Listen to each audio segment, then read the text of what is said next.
Hi, everyone. I'm Rick Bensignor. Today is Tuesday, January 18th, and welcome to this week's In the Know Trader show.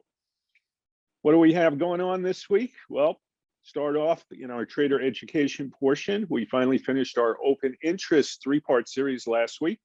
So today we're going to talk about why December and January price action in the equity markets is often an anomaly to the larger trend. In looking at general markets, we'll take a look at the Dow, the US 10-year, which is pushing up to its best level for this whole move, and the US dollar index. And then this week, I took a look. We haven't looked in about 3.5 months at the financial sector, and given the nice up move it's had with interest rates moving higher, I figured we'd take a look at that. So we've got about a dozen of the biggest names in the XLF, the S&P 500 Financials Index. We'll go one by one through those charts. Hold on a second. Here we go. To sign up to get my weekly ETF report, the Tactical Trader report, or the 7-Eleven monthly Spider Sector report, the goal in that one is to outperform the S&P 500 over medium and long term. Best way to do that is to go to the intheknowtrader.com website, click on the sign up tab, and there's where you'll have all the information, the costs, etc., to signing up to these two valuable pieces. My email address, rick@intheknowtrader, and thanks for the emails. Okay, let's take a look. Year to date, here's what the S&P sectors are looking like. So the S&P itself coming into today is down 2.16%. That's the actual SPDR, the SPY, not the S&P 500 actual cash index, but the ETF tracking instrument, the SPYs, down 2.16. And you can see that energy is the big winner, up over 16%, followed by financials. And then industrials are basically flat, staples are flat, and you see the large underperformers, of which real estate is the worst sector of the year, followed by, looks like, healthcare. But what's also interesting is if we look at the sectors since we found out about Omicron, which the news kind of came out while the US markets were closed on Thanksgiving Day. So since the Wednesday, the close before Thanksgiving through last night's close, here's what the sectors have done. So the S&P is actually down during that time. We're almost at a 2-month period now. We're probably about what today's the 18th, so we're about 7 weeks or so since Thanksgiving. So even with the market having had plenty of time to digest what's going on now, you're seeing a fair amount of the defensive sectors outperforming since the release of the Omicron news. Energy still in first place, but you've got consumer staples now as the second best performer. Utilities, another defensive sector. Financials are in fourth place, having nothing to do with that, but of course the dramatically increased rates. What else do we have? In healthcare, and the positive, and materials kind of positive. Biggest hit came to consumer discretionary names. Communication services and tech are just about equal, but underperforming the S&P by about 4 to 1. So you've got your typical haves and have-nots, but it's interesting to see how much shift there's been since Omicron came out. And despite the fact that it's not nearly as let's call it bad, seemingly having bad effects on people relative to Delta or the original COVID virus, you're still seeing a very defensive marketplace since that news. Okay, let's get into just the quick conversation today on what goes on in December and January, and why are they kind of often funky and out of line type of months of price action relative to what we've seen before and many times after.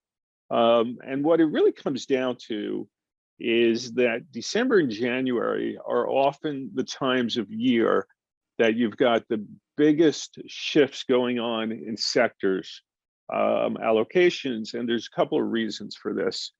Many mutual funds have a November 30th year end, which means their fiscal year starts December 1st. So even though the calendar year is January 1st, many mutual funds start December 1st. So when a portfolio manager at a mutual fund makes new kind of year ahead type of allocations, they often do that on December 1st and over the early part of December. And that's often why you see some dramatic shifts take place in the sector allocations during that time frame. It's because you've got so many funds that have fiscal years that start December 1st. Plus, you have year-end tax selling. For those regular, when I say regular, I mean, mom and pop investors who simply look at a calendar year, which is, of course, what the IRS takes a look at when you pay your taxes. It's based on a standard calendar year. So once you get kind of post-Thanksgiving and head into December, a lot of individual investors will start looking through their portfolios over the prior year and looking at what tax losses they can take to potentially offset taxable gains that they had. And of course, you know that if you bought a stock and sold it, we'll use 2021 as an example. If you bought a stock sometime in the past and in 2021 sold it for a profit, you have a taxable gain. And it may be a short-term taxable gain, which you're going to be taxed at a higher rate, or a long-term taxable gain, which means you held the stock for at least 12 months. But either way, once you have a gain, the government is going to tax you on that gain. And you're going to pay that tax as a net amount unless you can offset some of those gains by similar long or short-term losses. Same type of thing. If you bought a stock, let's say the early part of 2021, and let's just say it's one of those tech stocks that got crushed last year, and you lost 30%, and maybe you're down $5,000 on that, but you have a $6,000 taxable gain on some other stock or a combination of stocks. If you sell that losing technology stock and you take your loss of $5,000, that'll take the $5,000 off of the $6,000 gain. Now you only owe taxes, let's say in this example, on $1,000 worth of gains. So December often sees stocks that have been hit hard actually get hit some more, as you end up having sellers for tax purposes where people get out of the name, they swallow the loss, but it actually makes sense to do to reduce the taxes that they'd have to pay if they didn't do it. Now, you wouldn't do it if you think that stock is going to turn around and go straight up. And of course, you have a 30-day time period that you cannot get back into that stock in order to be able to take advantage of this tax write-off that the government gives you. But I sold out of some stuff personally also to just offset. So I sold out of some losers to just offset some gains I had last year to reduce my tax burden. So you'll see, again, December often gets some funky movement because of that. Now, January starts a new year, and there are plenty of funds that use a traditional year, and allocations are made to start in January. So you'll also see January have some generally different type price movement or shifts in what has been working as new allocations get shifted from one sector to another. And for instance, if we go back to here, let's just go year to date, you'll see that, look, we know technology is not only underperforming the market, but we've seen a dramatic shift kind of in a reduction of exposure to the tech sector since the beginning of the year. And that's a function of portfolio managers, same type thing. And these can often be hedge funds too, which often have a standard calendar year. They don't always, but more often than not, they're going to have a standard calendar year. And therefore, we already know to start the year, there is a shift away from technology, away from consumer discretionary, away from healthcare, and definitely away from real estate. And in this case, why real estate? Well, as interest rates go higher, REITs are less needed as an income generator. The distributions off of REITs, because now interest rates are yielding more, and people can get them from bonds. They don't have to get them from real estate investments. So it's not a surprise at all to see it line up that way. But some of these shifts go right from the start of the year. And I think the biggest question we're going to have is whether or not over the course of the year, will technology stay an underperformer, or will it slowly kind of get a bid back? Because again, a lot of the names in the technology space have been beaten down since really like March of last year is when the breadth measures peaked for technology. So they've kind of been down for quite some time. And the same type thing for consumer discretionary. These are large pieces in the S&P, and these sectors performing like that are definitely putting a drag on the S&P itself.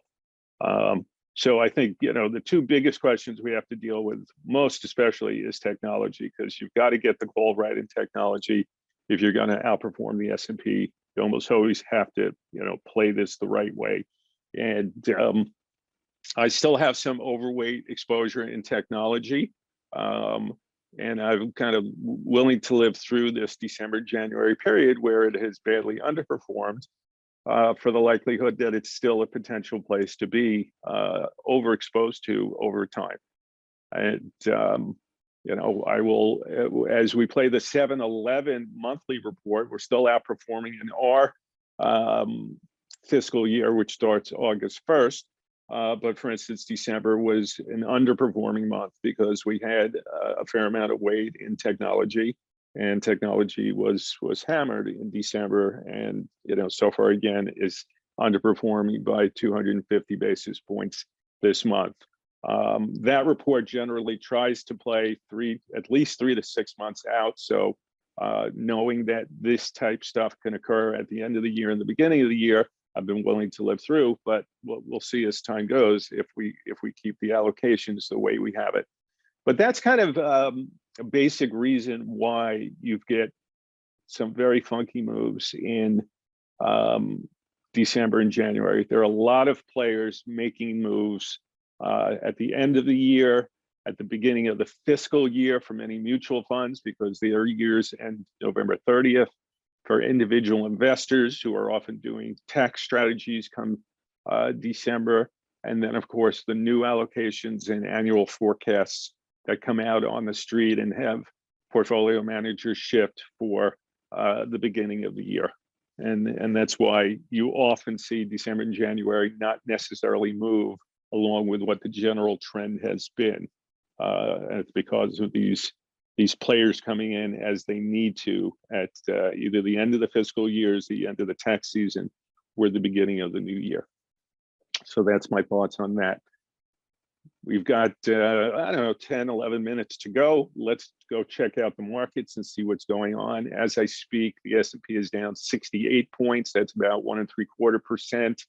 NASDAQ's down about 2% on the day. The Dow's down 1.5%, mostly fueled by higher interest rates. Last I had seen, just before we started the show, the US 10-year was about 1.84%. That is a significant change and up move, not only over the 3-day weekend, but also since the beginning of the year. Yields came in at 1.51% on December 31st. So they are up 35 basis points in just over 2 weeks of trading. Significant move in the rates, and you're seeing it right now showing up negatively for the stock market. So let's take a look at the Dow. This is real time as we're recording right now. So here's where price is. These are weekly charts. This blue line here goes back to the secondary low from last year. So it's not the lowest low from March, but actually the May low. I connect that to, looks like the late October low of 2020. That caught the low here in the fall of last year. So there are 3 hits on this line. We're getting closer to, let me blow this up now and see. So we've got a little room to go before it tests it again.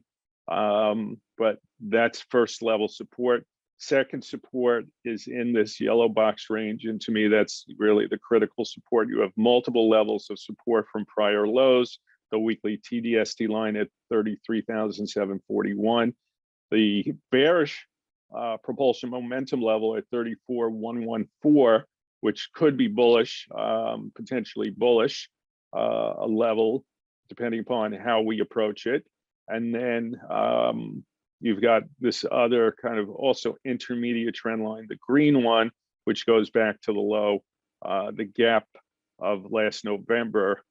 Actually, that's 2 Novembers ago. That's November 2020. That has a couple of touches on it, only 2. So that's just the trend line itself. It's not as important, let's say, as this, the blue one, just simply because there's only 2 points on it right now. But that comes into this area here. So I kind of look at anywhere from, let's call it 34,300 down to these lows from late spring, early summer last year, 33,272. This zone here is really the kind of bigger, important, medium term structural support level now for the S&P. Top of the cloud, multiple lows, TDST line, propulsion level, trend line. There you go. So that's what really needs to hold. Otherwise, this is just noise in the market doing, up and down. It's hard to define it much more as anything else at this point. But with further selling, it's not hard to think that this could come down and kind of test this really important level, at which point a lot of people are going to be negative the market. It'll be a question of whether or not these prior lows in the top of the cloud and the TDST level hold on a further decline. From current price, that level down is virtually equidistant to what all-time highs is. So you're smack in the middle, almost essentially, of the range that we've had. Certainly, if you look at the range being from the June low to the all-time high that we saw in January, earlier, just 2 weeks back, then you could really take this as your mid-range. There's no particular vig in doing something right now, so it really more comes down to what's your opinion. If you think the market's tired and isn't going to hold up, nothing wrong with taking some off the table. If you want to wait more to see that you really get a confirmation of things breaking down, then you got to live through potentially the next several weeks worth of price action to see what goes on and whether or not this more important level of support holds. Let's take a look at the US 10-year. So here you see we're breaking out on new highs. We're at 1.84% right now. We have broken, if in your head you extend this magenta colored line a little farther back, you can see an inverted shoulder, a whole big inverted head, and this whole rounding bottom here is an inverted shoulder. You've broken out of an inverted head and shoulders pattern, which is a long-term, multi-year rounding pattern that's breaking out to the upside. If we do classic technical analysis and take the lowest low to where the neckline is and add it to the breakout, it measures to about 3.25%. So longer term, if we truly have this breakout here, this would imply the longer term bottom in US interest rates and a move that ultimately will target 3.25%. Along the ways, I've got 2.25% to 2.5% as an intermediate type of target along the way. And we've got this level of 1.86 or 18.58 in TNX terms is the weekly TDST line that I've been looking at for over a year now as being the important breakout level. So we're just a basis point or two away from there. And if we properly get through that, then I think, we continue going higher. The market certainly is anticipating higher with financials doing well today. Goldman Sachs is getting hit hard. It's responsible for over 200 points of the Dow's losses today. It's dragging the sector down on their earnings report, and they had record earnings on the banking side. As the sales and trading side was weaker than generally liked, and that's why we're seeing Goldman get hit hard today, and that is dragging down other financials. But in general, the sector looks good, and it's because treasuries are moving higher. And lastly, we'll look at the US dollar index. And the dollar index, basically, we've talked about this before, anything over 96.5, we were sellers looking for a pullback. Right now, the last week and this week, we're kind of bottoming into the 200-week moving average. I don't know if it's going to ultimately be important or not, but if we get down to 94 to 93 in dollar index terms, I'd look to cover shorts, and the closer you get to 93, the more I'd be willing to look to be a buyer. And it wouldn't surprise me if the dollar ends up spending some time down here and then goes back and forth of, let's say, 30 pips either way of the 98 level ultimately. But I think we've got enough of a bottom in place that I'm not thinking this is going to come back and test those lows. But certainly if we got down towards 94 to 93, that's where I'd be looking to go in there. And now let's take a look at the financials themselves, the top names in the XLF, the S&P Financial Index. So here's Berkshire Hathaway. These are Class B shares. They're at $320 or so. These are all-time highs. You went sideways for months during 2021 and have broken out to the upside here. We're just playing with these two targets up here. So you've got roughly 319 to 321. It's right where we're trading. Beyond there, I actually don't have upside targets based on these models. I'd have to work more significantly to come up with targets. Right now, clearly support in the low 270s and the breakout. So let's call it 300-ish first level support. And then certainly all these lows in here is where the main support would be at this point on any type pullback. But it still looks solid. However, we are right at a price target, so I wouldn't be buying today on that. Let's take a look at JP Morgan, which also has gotten hit since their reported earnings. Stock is down here. We've got a couple of lows down at, let's just call it somewhere around the 148, 149 level. If we go further, by the way, this does have a current active bearish propulsion signal. So it does estimate that this will go down to 141 to 135 or so as a target. And if you were looking to get into this longer term, that's not necessarily a bad place to look at, considering that this is where some old highs were and this breakout area in here. So, 141, 135-ish or so, somewhere down in here, better place to do some buying if you're looking for a pullback, and then stronger support. And I have no idea if there'd be a reason to get down here, but anywhere from 110 down to 95 is the key support. I doubt we get there considering its relevance to where the March 2020 lows were. And I don't see a reason why JP Morgan would get anything near there. So probably up in there is the right place to be looking. BAC. Similar looking chart, stalling against propulsion level, same type thing. Don't have to be a buyer now.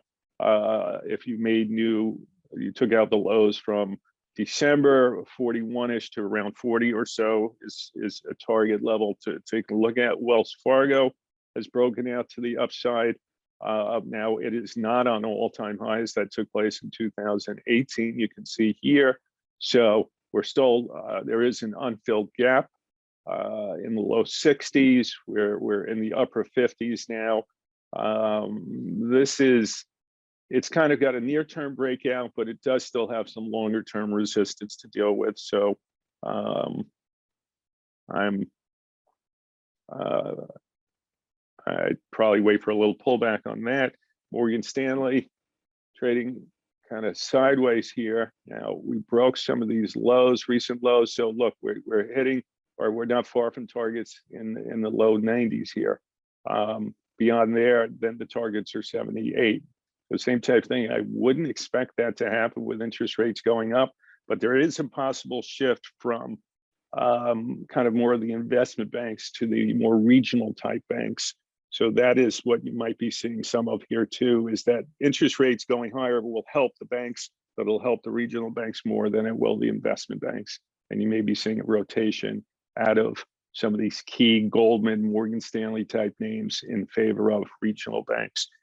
That is, let me see. We have time. We could probably do one more. So let's get to BlackRock. BlackRock, similar looking chart. Here we've got some prior lows. If we take those out, look for a move all the way down to 720. That would be $100 lower as a potential target. 13 on the all-time high. Propulsion momentum level activated. We've already hit the exhaustion level. So I would say underneath here, underneath this let's call what do we have here, 820-ish level, it does open the door for potential profit taking and further losses that is not anticipated by the bulk of the marketplace. That's it for this week. We hope you enjoyed the show. I'm Rick Bensignor, and this has been In the Know Trader. Hey guys, Dave Keller here with StockCharts.com. Thanks so much for watching our video. If you enjoyed it, and we hope you did, hit the like button right below. Also, we have so much new content every day. Consider subscribing to the channel. Just hit the subscribe button in the video or right below. Thanks for watching. Stay safe. Have a fantastic day.